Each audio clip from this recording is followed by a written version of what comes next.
Welcome competitive aspirants. Welcome to Ravi's GK channel. ఈ వీడియోలో చాలా కీలకమైనటువంటి ఒక కరెంట్ అఫైర్ని మనం డిస్కస్ చేద్దాం. ఆ కరెంట్ అఫైర్ చాలా ఇంపార్టెంట్ అయినటువంటి కరెంట్ అఫైర్. అన్ని రకాల పోటీ పరీక్షలకి ఉపయోగపడేటువంటి క్రీడా రంగానికి సంబంధించినటువంటి ఒక ముఖ్యమైనటువంటి అంశం. దానిని ఇప్పుడు మనం డిస్కస్ చేద్దాం. అది వింబుల్డన్ 2024, వింబుల్డన్ 2024.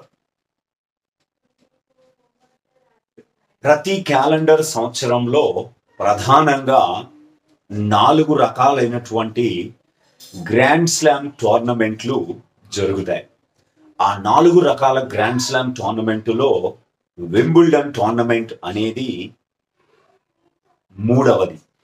ఈ వింబుల్డన్ అనేటువంటి ఈ పదము ఏ ఆటకి సంబంధించినది అనే ప్రశ్న రేపు అడిగితే టెన్నిస్ అనొచ్చు, లాన్ టెన్నిస్ అనొచ్చు. టెన్నిస్ ఆటకు చెందినటువంటి ఈ టోర్నమెంటు చాలా ఇంపార్టెంట్ అయినటువంటి టోర్నమెంట్. ఒక క్యాలెండర్ సంవత్సరంలో ప్రధానంగా 4 రకాలైనటువంటి గ్రాండ్ స్లామ్స్. గ్రాండ్ స్లామ్ అనే పదం కూడా టెన్నిస్ కు చెందినదే. ఒక క్యాలెండర్ సంవత్సరంలో జరిగే ఈ 4 టోర్నమెంటుల వరుస క్రమం ఏమిటంటే Australian open, French open, Wimbledon, US open. వరుసగా ఈ వరుస క్రమాన్ని కూడా ప్రశ్నగా అడిగే అవకాశం ఉంది. అయితే ఈ సంవత్సరం జరిగినటువంటి ఈ 3వ టోర్నమెంట్ వింబుల్డన్, దాంట్లో విజేతలు, దాంట్లో పరాజితులు, దాంట్లోని రికార్డులు ఒక్కసారి మనం చూద్దాం. అందులో భాగంగానే ఈ సంవత్సరం జరిగినటువంటి ఈ వింబుల్డన్ టోర్నమెంటు 137వ టోర్నమెంట్, 137th. ఈ 137వ టోర్నమెంటు ఎప్పుడు జరిగిందంటే జూలై 1 నుంచి 14 తేదీల మధ్య జరిగింది. జూలై 1 నుంచి జూలై 14 తేదీల మధ్య సుమారు 14 రోజుల పాటు ఈ టోర్నమెంటు జరిగింది. ఈ టోర్నమెంట్కి మొత్తంగా ఇచ్చేటువంటి నగదు బహుమతి 50 మిలియన్ పౌండ్లు. 50 మిలియన్ పౌండ్లు అంటారు. 50 మిలియన్ పౌండ్స్ లేదా 5 crore pounds అంటారు. అలాగే ఈ టోర్నమెంటు మనకి ఏ కోర్టులో జరుగుతుంది అంటే గ్రాస్ కోర్టులో జరుగుతుంది, గడ్డి కోర్టులో జరుగుతుంది. గడ్డి కోర్టులో జరిగే ఈ వింబుల్డన్ టోర్నమెంటు ఏ నగరంలో జరుగుతుందంటే లండన్, ఇంగ్లాండ్ లో జరుగుతుంది. London, England. అయితే వింబుల్డన్ అనేది ఒక గ్రామం, ఇంగ్లీష్ గ్రామము. ఆ గ్రామంలో ఇది జరుగుతుంది. అయితే ఓవరాల్గా ఈ వింబుల్డన్ కి సంబంధించినటువంటి ఛాంపియన్స్ పరంగా మనం తెలుసుకోవలసినది పురుషుల సింగిల్స్, మహిళల సింగిల్స్, పురుషుల డబుల్స్, మహిళల డబుల్స్ అండ్ మిక్స్డ్ డబుల్స్ అనే 5 కేటగిరీస్ ని ఖచ్చితంగా మనం చదవాలి. అందులో ఫస్ట్ మనం పురుషుల సింగిల్స్ ని చూస్తే మెన్స్ సింగిల్స్ అంటారు. ఈ మెన్స్ సింగిల్స్ అనేది విజేత, విన్నర్ ఎవరు, రన్నర్ ఎవరు అనేటువంటి దాన్ని కీలకంగా మనం చూద్దాం. విజేత ఎవరు అంటే పురుషుల సింగిల్స్ లో కార్లోస్ అల్కరాజ్. ఈయన స్పెయిన్ దేశానికి చెందినటువంటి ఆటగాడు. అలాగే ఎవరిని ఓడించాడు ఫైనల్లో అంటే నోవాక్ జుకోవిచ్ ని ఓడించాడు. నోవాక్ జుకోవిచ్. ఈ నోవాక్ జుకోవిచ్ సెర్బియా అనే దేశానికి చెందినటువంటి టెన్నిస్ ప్లేయర్. అయితే చాలా కీలకమైన అంశము, రేపు ప్రశ్న ఎలా వస్తుంది ఎగ్జామ్లో అంటే 2024 వింబుల్డన్ పురుషుల సింగిల్స్ విజేత అని అడుగుతాడు. You keep the answer Carlos Alcaraz. రెండవ ప్రశ్న ఏమిటంటే 2024 వింబుల్డన్ విజేత కార్లోస్ అల్కరాజ్ ఏ దేశానికి చెందినవాడు? స్పెయిన్. మూడో ప్రశ్న కార్లోస్ అల్కరాజ్ ఏ ఆటకి సంబంధించిన వాడు? టెన్నిస్. మూడో ప్రశ్న.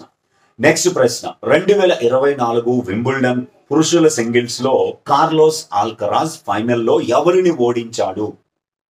నోవాక్ జోకోవిచ్. అలాగే మహిళల సింగిల్స్ లో కూడా సేమ్ అలాగే వస్తుంది. ఈ అల్కరాజ్ నోవాక్ జోకోవిచ్ ని 6-2, 6-2, 7-6, 7-4 సెట్ల తేడాతో ఓడించి టైటిల్ ని గెలుపొందడం జరిగింది. అలాగే రెండవది మనం మహిళల సింగిల్స్ ని ఒక్కసారి చూద్దాం. ఉమెన్స్ సింగిల్స్, మహిళల సింగిల్స్ లో విన్నర్ ఎవరు, అలాగే రన్నర్ ఎవరు అనేటువంటిది కూడా చాలా ఇంపార్టెంట్. మహిళల సింగిల్స్ లో మనకి విన్నరు చాలా కీలకమైనటువంటి అంశం. Barbora Krejcikova. Barbora Krejcikova.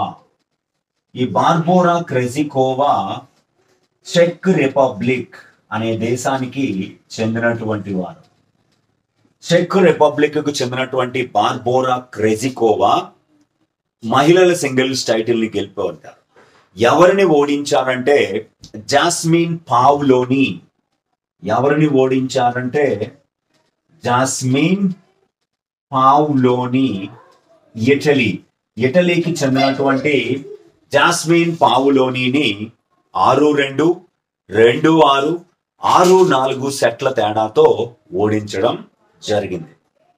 అలాగే మనకి పురుషుల డబుల్స్ అనేటువంటి విభాగాన్ని ఒక్కసారి మనం చూసేద్దాం.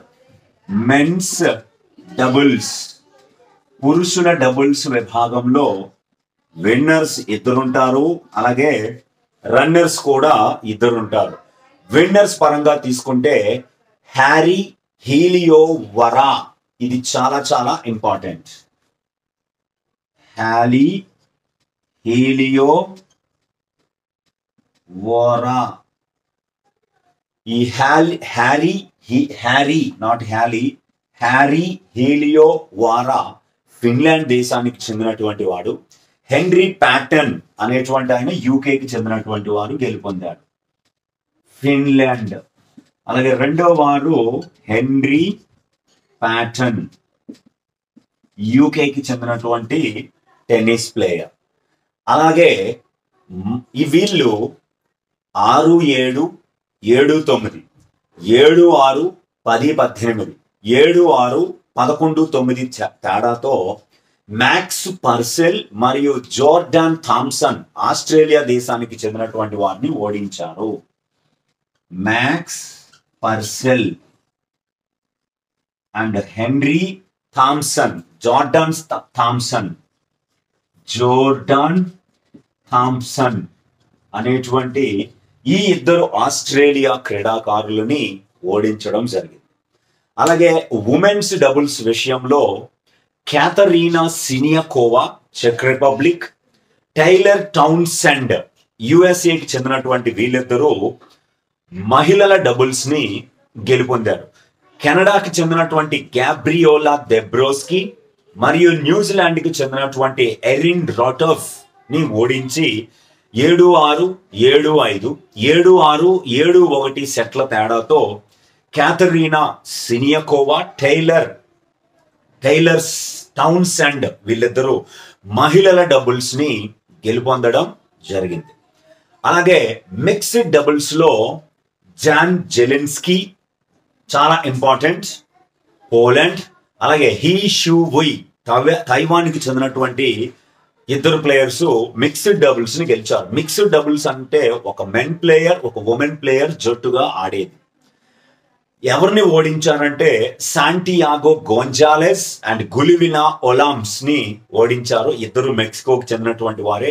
6-4, 6-2 గోల్స్ తేడాతో ఓడించారు. రైట్. ఈ టోర్నమెంట్ లో నమోదైనటువంటి రికార్డ్స్ ని ఇప్పుడు మనం చూద్దాం.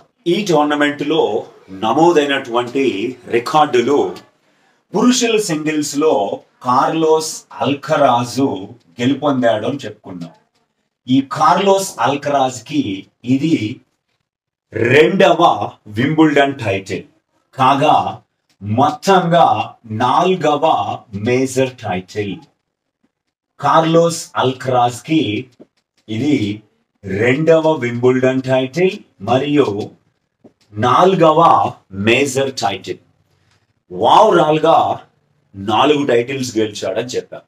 2022లో యుఎస్ ఓపెన్, 2023లో వింబుల్డన్ టైటిల్, 2024లో ఫ్రెంచ్ ఓపెన్ టైటిల్, అగైన్ 2024లో వింబుల్డన్ టైటిల్, 2022లో యుఎస్ ఓపెన్, అలాగే 2023లో చాలా కీలకం వింబుల్డన్. లాస్ట్ ఇయర్ వింబుల్డన్ కూడా ఈయన గెలిచాడు వింబుల్డన్. అలాగే 2024లో ఫ్రెంచ్ ఓపెన్, దీనికంటే ముందు జరిగింది, అలెగ్జాండర్ జ్వరేవ్ ని ఓడించి గెలుపొందాడు. ఆ తర్వాత 2024లో వింబుల్డన్. చూసారు కదండి, మొత్తం ఈ 4 టైటిల్స్ ని గెలుపొందాడు. చాలా ఇంపార్టెంట్.